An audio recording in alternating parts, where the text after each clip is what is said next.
Sabéis en la historia de la Biblia que Adán y Eva, cuando Adán recibió a la mujer, dijo, tú eres hueso de mis huesos y carne de mi carne. Es decir, que te quiero hasta los huesos. ¿Eh? Y dijo, más o menos lo dijo así.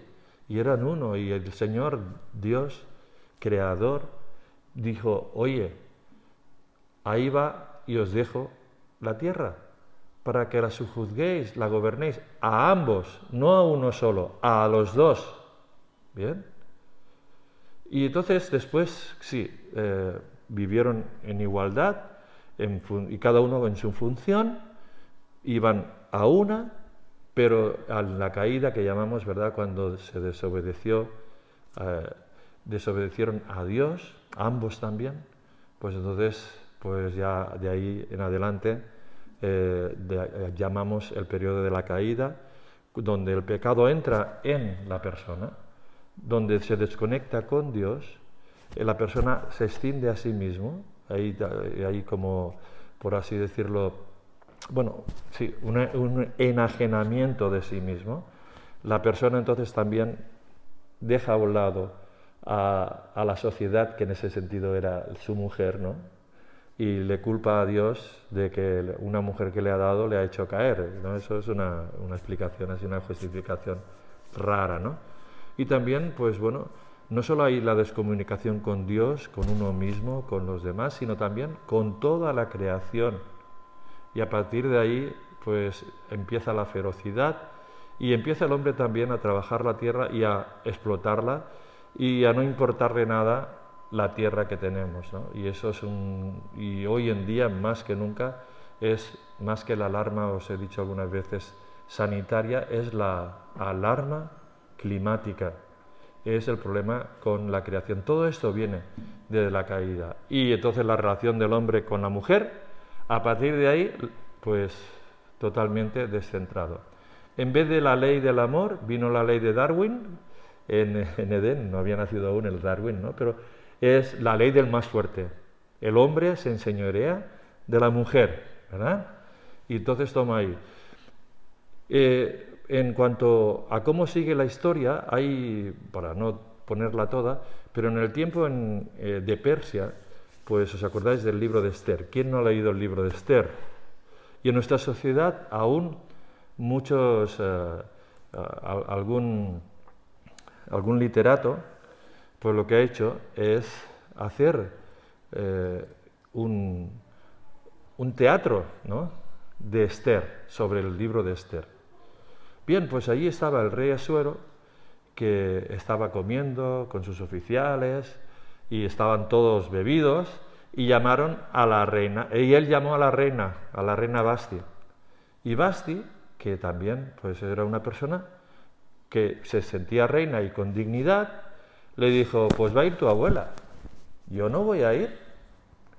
Y entonces, claro, eso pues sublevó a las personas que estaban al lado, ¿no? Hicieron que el rey hiciera un edicto, y lo tenemos en capítulo 1, en el último versículo, y en los dos anteriores, está ahí el edicto, y dice que toda mujer tiene que respetar a su marido, porque lo que ha hecho la reina sublevaría a todas las mujeres. Pues el decreto es ese, y al final dice, y todo hombre, pues es el señor de la casa. ¿Bien? Entonces, por decreto, ya no solamente al principio por la ley del más fuerte, sino ahora ya en la sociedad pagana, ¿no?, pues ahí tenemos este asunto, de que por decreto la mujer tiene que respetar al hombre, es decir, pues todos los caprichos que tenga, ahí tenerlos, ¿no?, y la mujer, pues que sea mujer florero nada más, ¿eh? Y que tiene entonces el hombre es el que por decreto, ¿no? Y la pregunta es, permitidme este chiste, si no, como dice mi madre, reviento. Dice, a ver, bien o no, dice, tú quieres aunque sea un decreto, tú quieres, Asuero, que tu mujer te haga caso, pero si no hizo ni a caso ni a Dios, ¿cómo te va a hacer caso a ti? Pues es un poco fuerte, ¿eh? Pero no. Entonces, el hecho es que cada uno tiene su dignidad y que cada uno tiene su libertad y por decreto hacer las cosas. Ahora, ¿cuál es la perspectiva de Dios? ¿Qué es lo que Dios vino en Jesucristo a rescatar? Nos vino a rescatar no solo de nuestro pecado,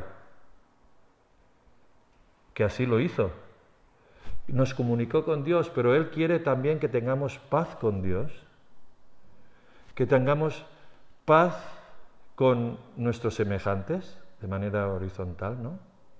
Y también en Jesucristo, que Él murió por todo el mundo, pero también murió por que la creación se renovara igualmente, ¿no? Entonces, si somos rescatados de nuestro pecado, pues también de las consecuencias de él.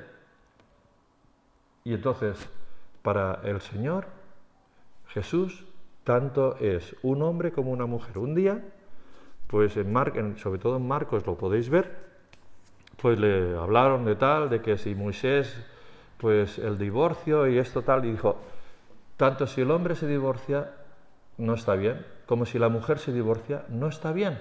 Es decir, que a los dos les puso en la misma, hablando de una cuestión así, los puso en el mismo terreno. ¿Bien? Otra historia es el amor que Dios tiene y que Dios puede recuperar en la cuestión del divorcio. Pero estamos hablando de otro tema, ¿eh? Estamos hablando de la dignidad que el Señor Jesús pone. Bueno, entonces las mujeres, según la Biblia, en especial según el Nuevo Testamento, pues fueron mujeres, pues yo las veo muy comprometidas. Y unas mujeres que el Señor les ayuda a que sirvan y les llama a que sirvan. Unas mujeres que lo dan todo por el Señor. Empecemos a ver si me vais diciendo algún que otro personaje. ¿Bien? ¿Quién fue la primera mujer que reconoció en privado que Jesús era el Mesías? Que Jesús era el Señor.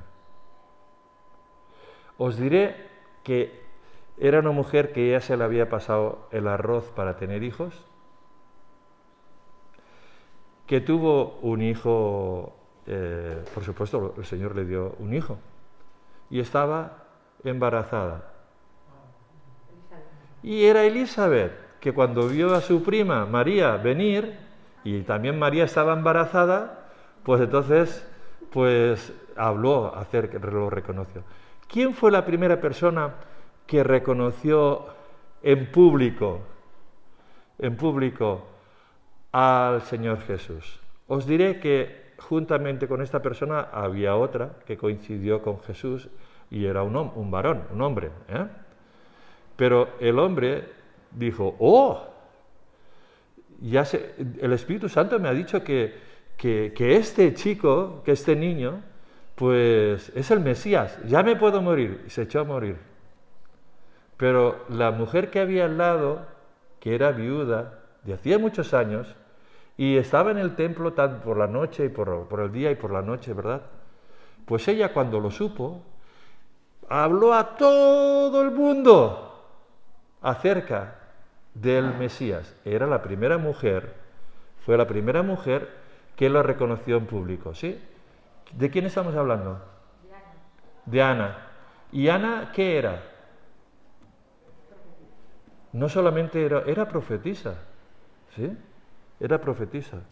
Es decir, con una función que tiene que ver con especial, ¿no? Pues también lo tenía, no solamente habían profetas hombres, habían profetisas. Y en el Nuevo Testamento es la primera que habla. Muy bien, el Señor Jesús, ¿a quién se dio a conocer como el Mesías? Sabéis que hay lo que se llama el secreto mesiánico, es decir, que a Jesús no le interesaba que la gente le dijera que era el Mesías. A Jesús no le interesaba, porque la clase de Mesías que él era diferente a las expectativas del pueblo, un pueblo sometido al imperio romano, un imperio que no tenía alma para la gente, ¿no? Y, oye, aunque pues lograr un poquito de cultura, ¿no? Y se llama la cultura greco-latina, ¿verdad? Y la impusieron todo en un sentido, en todo su imperio. En cuanto a la mujer no tenían ningún respeto en cuanto a ellos. El pueblo de Israel tampoco, ¿bien? No tenían absoluto respeto para la mujer. Un rabino no podía hablar con una mujer, es decir, ni podía mirarla. ¿No? A veces eso que haces y dices, oye, qué preciosidad de mujer. No, pues ni eso, ¿eh? Ponían la mano, o sea, aquí y caminaban para abajo. En público no podía uno besar a su mujer en esas culturas, ¿no?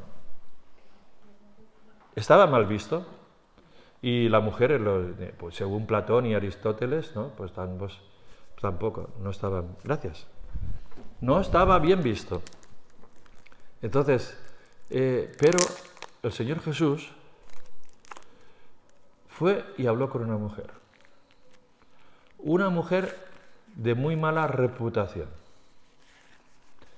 Una mujer que aparte era extranjera. ¿De quién estamos hablando? De la samaritana. Estamos hablando de la samaritana, lo podéis verlo en el capítulo 4 de Juan. Y allí él se da a conocer. Aquí estoy yo. Soy yo. Y se da a conocer allí. No tenía problema porque los samaritanos tenían un concepto correcto del Mesías. Cuando Jesús fue allí, los samaritanos dijeron, oye, bueno, hablaremos de esto. Vale, tú nos has dicho esto, ¿eh? Pero ahora ya no creemos solo por lo que tú has dicho. Creemos que Jesús que es el Salvador del mundo. Lo cogieron bien. Pero claro, muchas veces nosotros somos machistas samaritanos. O machistas ibéricos, pero en samaritano, ¿no? Fijaos que la fuente, en un sentido, de la buena noticia vino de una mujer. Y claro, una mujer no tenía derechos. Es más, una mujer no podía, si por ejemplo yo mataba a alguien y lo veía una mujer, pues yo podía salir de rositas, porque la mujer no tenía derecho. ¿Bien? Su testimonio su testimonio no valía ante un juicio. Gracias, hasta ahora. Gracias. Bueno, pero no somos muchas veces así. Porque el creer en Jesús y el ser salvos no nos quita de nuestra cultura, como no les quitó a los samaritanos.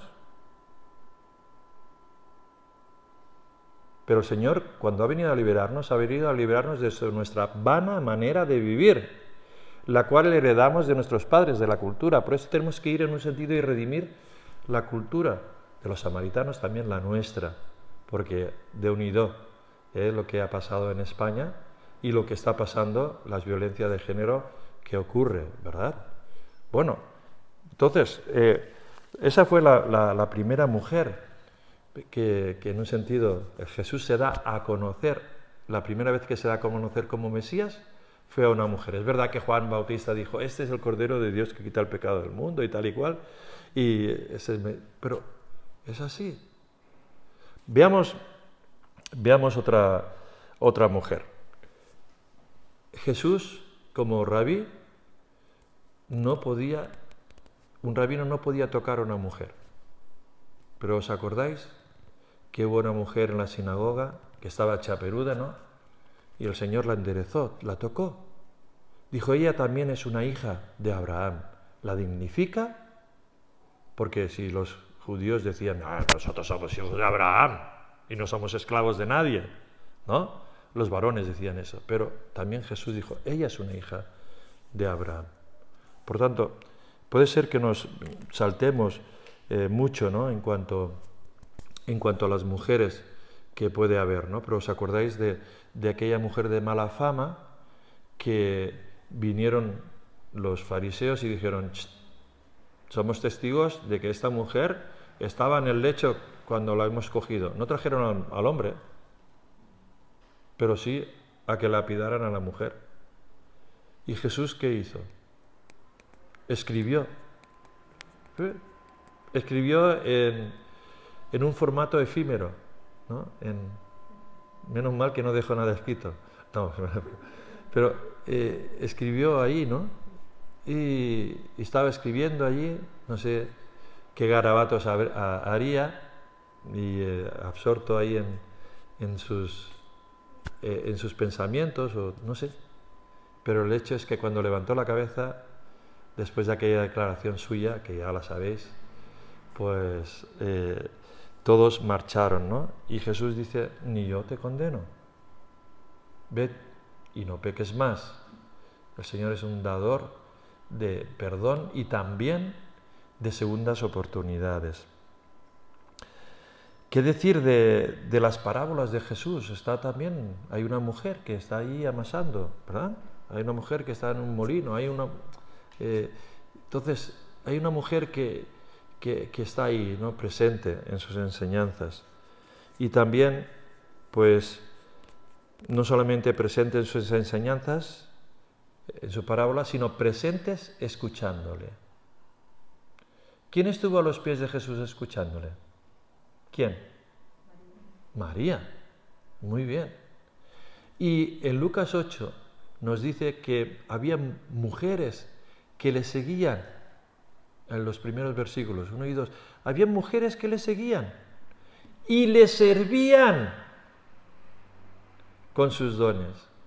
Bueno, un rabino súper mal visto en aquel tiempo. No podía tener una mujer como discípula. Pero Jesús rompió ese molde. Y nosotros llevamos 2000 años y aún no. ¿Por qué? Porque la cultura muchas veces pesa más y entonces lo que hacemos es reducir nuestra salvación solo a lo personal. ¿Pero os acordáis de que el pecado afectó la relación con Dios? ¿Afectó la relación conmigo? Tengo paz, qué bien, ¿no ahora? Bueno, pues afectó la relación con Dios, conmigo, con los demás. Pues cuando el Señor nos perdona, restaura también la relación con Dios. Restaura la relación con nosotros mismos. Restaura la relación con la persona que tenemos al lado, con la mujer que estamos hablando hoy. ¿Bien? Y entonces por eso Jesús rompe los moldes y acepta a mujeres. Y las mujeres fueron personas que le seguían y le servían. Y le siguieron hasta donde los hombres no le siguieron. ¿Hasta dónde le siguieron? Hasta la cruz, que estamos recordando estos días. Solo un chaval joven, el discípulo más joven, pues estaba allí, ¿no? Pero seguían y después siguieron cuando bajaron a Jesús de la cruz, que ¿quién fue quien le bajó, aunque no era una mujer, eh? El José de Arimatea, yo siempre me acuerdo, no sé si os lo contaba, un paréntesis. En la escuela, pues, tendría, pues yo creo que 9 o 10 años, y daban religión. Y entonces el profesor, que no era un cura, el profesor, pues, hizo una pregunta. ¿Quién ayudó a llevar la cruz? Y yo puse, José de Cirene.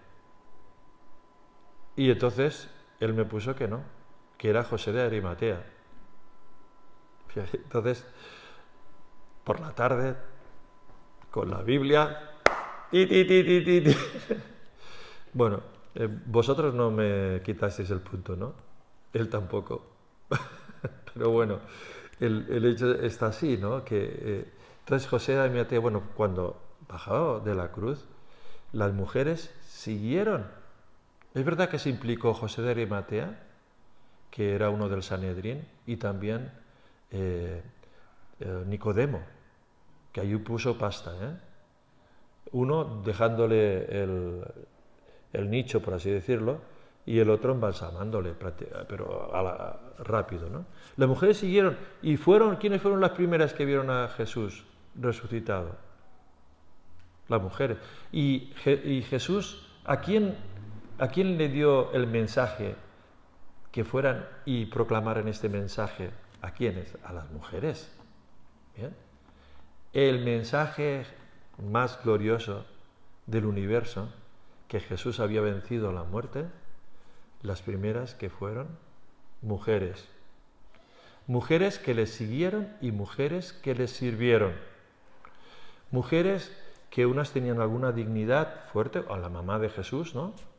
La madre de Jesús, también otra que era pues mujer de un tesorero de una ciudad, pero también pues personas que María Magdalena, ¿no? Que el Señor dice que le expulsó 7 demonios. Bueno, así es.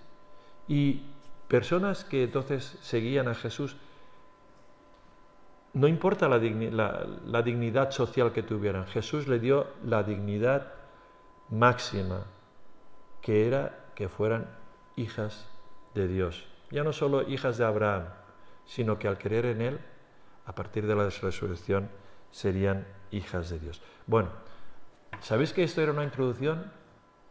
¿A que no? Ya creíais que había finalizado, ¿no?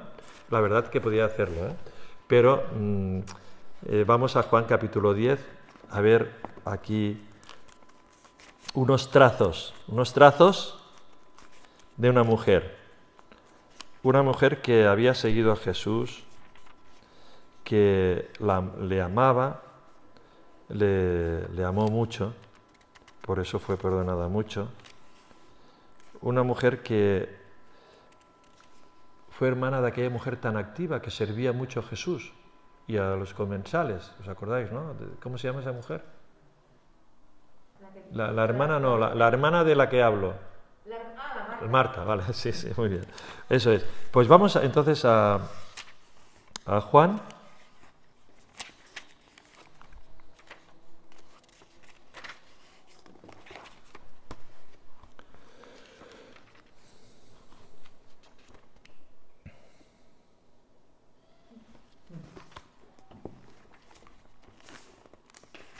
Juan 12.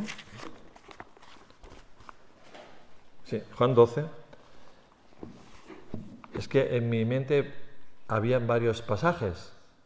Y es que este texto se dice en todos los evangelios.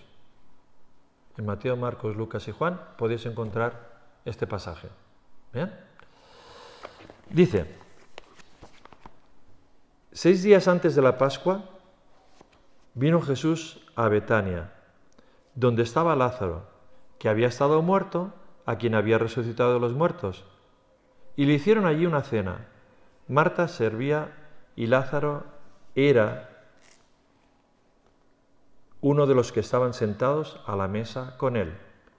Entonces María tomó una libra de perfume de nardo puro, de mucho precio, y ungió los pies de Jesús y los enjugó con sus cabellos. Y la casa se llenó del olor de la fragancia del perfume.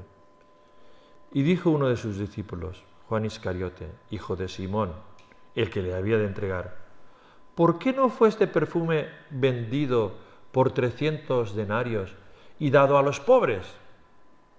Pero dijo esto porque no es porque se cuidara de los pobres, sino porque era ladrón y, teniendo la bolsa, sustraía de lo que se echaba en ella. Entonces Jesús le dijo: déjala. Para el día de mi sepultura ha guardado esto, porque a los pobres siempre los tendréis con vosotros, mas a mí no siempre me tendréis. El amor supremo, el amor máximo que uno puede tener es dar sin esperar nada a cambio. ¿Vean? Esta mujer, María, lo dio todo. Dice que era de gran precio. Marcos pone el precio, 300 denarios, es decir, lo que podrías ganar en un año. ¿Cuánto puedes ganar en un año? Haz la suma y eso es lo que vale. ¿Bien? Y normalmente no se pone el salario del más pobre, sino el salario de un funcionario. ¿Sí? Así que ya podéis, pues lo que ganéis en un año, eso es lo que ella estaba ahorrando. Todos sus ahorros, ¿sabéis qué hizo? pues lo dio a Jesús. Seguía porque estaba ¿os acordáis que fue la misma que estaba a los pies de Jesús? Cuando él enseñaba, sentado. Pero ahora que él estaba tumbado, él estaba a veces yo he mirado en imágenes, ¿no? La unción de Betania. Si miráis, yo creo que no hay ninguno que acierta de los pintores. Porque claro, cuando la Biblia dice a la mesa, pues nosotros ¿qué pensamos? En la mesa de la Santa Cena, ¿no? Por ejemplo, más larga, ¿no? Pero no es así, no es así. Había, pues, estaba la comida y había como alfombras, ¿no? O mantos y tal. Y entonces cada uno se ponía la cabeza al lado, bien, reclinado así, y para coger con la derecha la comida, ¿bien? Por eso cuando dice la Biblia que el discípulo amado, el que está recostado en Jesús, no significa que estaba allí Jesús. Algunos lo interpretan un poquito así desde nuestros días, ¿no? Como si fuera un mariposón, ¿no? Oye, pues no, es que estaba recostado y tocaba en este lado, ¿vale? El otro estaba recostado ahí, estaba recostado al lado. Muy bien. Entonces, claro, ahí, ¿y dónde tenían los pies? Fuera. Entonces una mujer entró, que normalmente no entraban las mujeres donde comían los hombres, ¿eh? No penséis. No. Oye, bueno, para servir sí, pero para nada más. Y ella vino y entonces quebró el perfume. Y con su cabello dice que los enjugaba. Claro, para nosotros el cabello, bueno, ¿qué pasa? Para algunos tiene mucho valor, ¿eh? Y yo no podía hacerlo, pero para la mujer el cabello es la gloria, es su gloria, ¿no? Las judías hoy en día, ¿sabéis que las judías no van con velo, pero van con peluca? Hay un gran negocio. Si alguien sabe hacer pelucas y tal, que las envíe a Israel. ¿Eh? Van con pelucas. Y el pelo se lo muestran a su marido. Bueno, también los árabes ocurre lo mismo, ¿no? Porque, bueno, pues ella cogió sus cabellos y lo que hizo fue dar a Jesús toda su gloria. No lo que tenía solo, sino también darle a ella todo, a él todo lo que era. Esto lo hizo una mujer. Los hombres no sé qué haríamos. Simón, en otro lugar que hubo algo parecido, Simón no le limpió los pies a Jesús. ¿Bien? Bueno, eso es lo que hizo. Esta cosa tan buena que María hace, tan buena, fue criticada. Es decir, que tú y yo, que somos iguales o menos que María, por así decirlo, ¿qué ocurre? Decidme.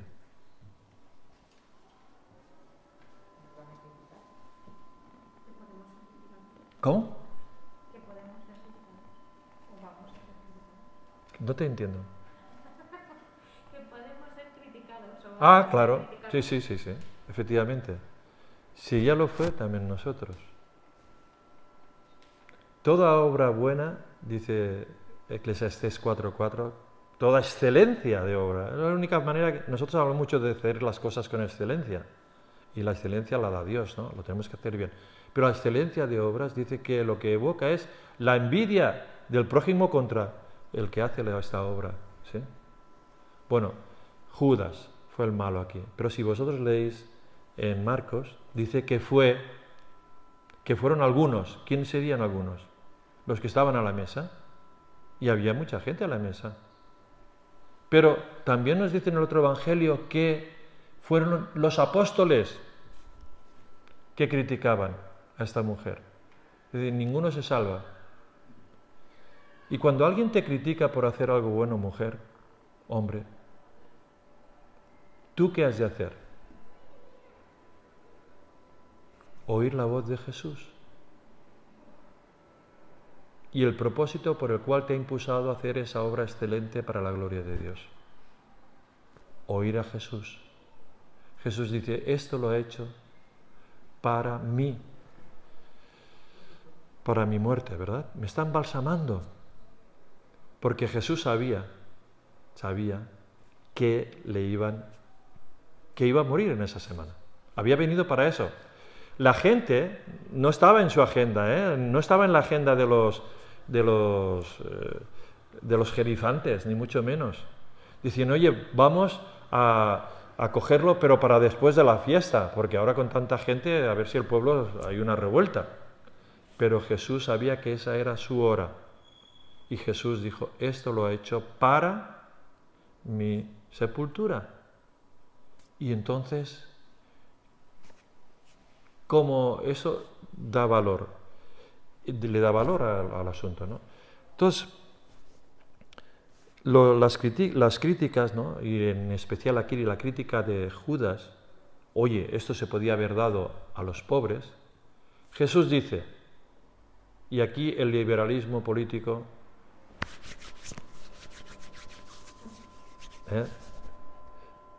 Jesús dice, a los pobres siempre los tendréis entre vosotros, pero a mí no siempre me tendréis. Entonces, Jesús pone el amor, la entrega, el amor que esta mujer le ha dado, por encima de algo que era de valor también en la sociedad. En nuestra sociedad no. Pero el hecho de ayudar a los pobres. Jesús siempre estuvo pendiente de los pobres desde que empezó su ministerio diciendo, el Espíritu del Señor está sobre mí y me ha ungido y me ha llevado ¿a qué? A proclamar las buenas nuevas a los pobres. Dijo, bienaventurados los pobres. Tenía una bolsa de la cual Judas se extraía, claro, pero estaba destinada a los pobres, a los necesitados. Jesús siempre lo es así. Jesús mismo, siendo rico, se hizo pobre para que en su pobreza fuéramos nosotros enriquecidos. Y alabó a una mujer que dio de lo que tenía y era pobre, pero dice que dio de su pobreza, como otros macedonios que también dieron de su pobreza. Y nosotros no damos ni de nuestra abundancia. Que el Señor nos ayude a tener las cosas claras. Entonces, un pobre puede ser rico. Yo recuerdo en el año 80, cuando vine a la iglesia de Monasterio de Poblet, que era mi iglesia local, pues allí hubo una familia pobre, pero que vivían en la miseria, dormían para no comer. Así os lo digo. Me explico. Porque tenían hambre, dormían. Pero su padre era descendiente del conde de Baldric. Su padre tenía dinero en el banco. Su padre tenía tierras. Cuando murió, entonces estas personas pobres se hicieron ricos. Un pobre puede avanzar, ¿verdad? Y un pobre hasta te puede devolver lo que tú le has ayudado a veces. No es muy frecuente, pero pasa, puede pasar, ¿verdad? Pero uno que muere, ¿puede devolverte algo? Por eso está aquí puesto que el hecho de la sepultura precede a de los pobres. Decimos, esto parece una injusticia, ¿no? Los pobres se pueden morir de hambre. Pero es que el cuerpo no es un esqueleto como de un pollo, ¿no? Una carcasa de pollo. El cuerpo ha sido creado por Dios y tiene su dignidad. Bien.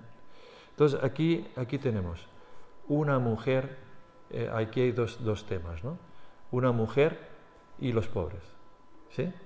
El tema de la pobreza y tal.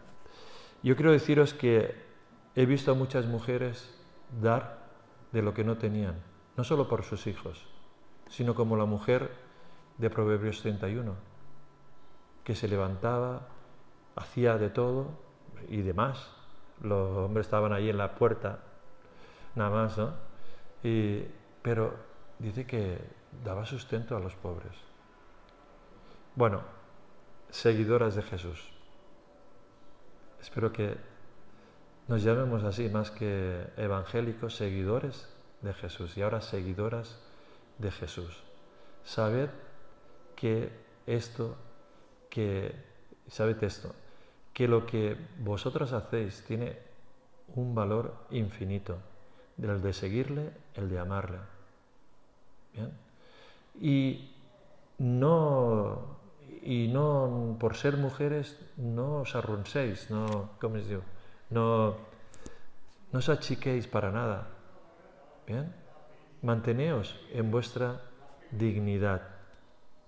Yo me pregunto, en este texto que está aquí, y también si lo buscáis en los paralelos, que os he dicho de Marcos, también de Mateo, pues notaréis algo, que allí se dice que donde sea predicado este evangelio, se dará a conocer lo que esta mujer ha hecho. ¿Cuántas veces los habéis escuchado eso? Cuando alguien va a predicar el evangelio. Pero allí donde se predique el evangelio, se va a predicar, porque esta es la prueba máxima de amor, que el Señor Jesús lo dio todo también por nosotros, ¿verdad? A pesar de lo que hagamos o no hagamos. Él nos ha liberado a pesar de que le amemos más, le amemos menos. ¿Bien? Pero aquí tenemos esta cuestión importante, ¿no? Que el Señor Jesús ha dado una dignidad total al acto de la mujer. Pero era una mujer, y eso es significativo. Yo creo que se ha callado esto porque la cultura pesa a veces mucho más que el Evangelio.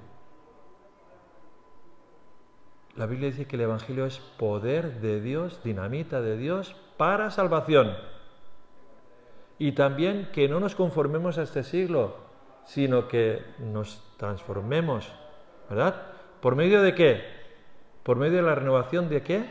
De nuestra mente. Así que, por favor, hermanos, desvistámonos de nuestra cultura y de lo que la mujer dice, lo que dice la cultura acerca de la mujer. Y vistámonos desde la mente al cuerpo y corazón, ¿no? Vistámonos del pensamiento del Señor Jesús. Es más, ¿sabéis que la Biblia dice que tenemos la mente de quién? La mente de Cristo. Por tanto, tenemos que ver a nuestra sociedad, a las mujeres, a través de esa mente de Cristo. Amén. Amén.